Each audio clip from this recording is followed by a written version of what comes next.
So at EFI, our strategy has been split into three main parts: establishing schools, equipping pastors, and encouraging community. Now, that first one, establishing schools, is very important because at the end of the day, that is the core part of our ministry. I mean, it's what we do. We exist, right, as we said before, to come alongside current and aspiring pastors to provide this level of education so they have access to it. So what we do is we make sure we start with that.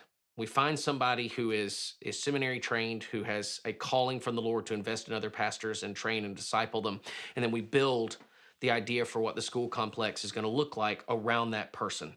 And so ultimately, these schools have a few components that have to exist, or otherwise they wouldn't be an EFI school. So one of those is they have to be financially self-sustainable on day one.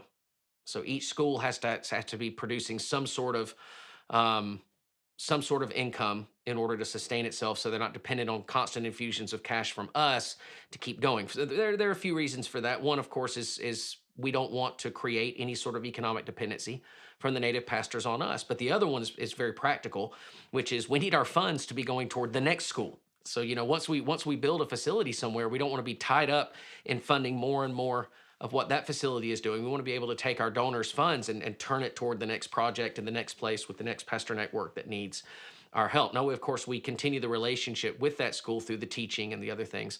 But as far as our building costs, we want that to be initial and then be one and done. So, for example, the school in Liberia will have several sources of income, from craft making, jewelry making, from individuals at the site to the production of concrete. There will be a bakery that will provide bread for the local area. Gas is $40 a gallon, so people are having to walk to all their food sources. So having that bakery there will help as well. And then, of course, some rent paid from other missions organizations utilizing the site. So that's going to be able to sustain itself on day one. One of the other requirements is that it has to be open 7 days a week. And when I say 7 days a week, that means every one of our sites will have a working church, preferably right there on the property.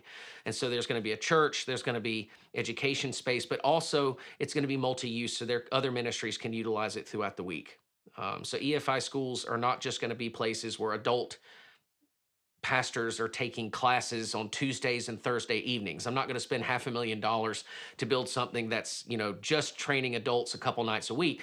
It's going to be open for the community to utilize it for ministry all the time. We want it to be a true community nexus point, a place where the Big C Church can invest in the local community and start meeting a lot of those needs that exist in that area and that are specific to that area. So that's why each school will also have a unique component, because not all countries have the exact same needs. And so what's the ministries that exist at one school won't match the ministries that exist at another.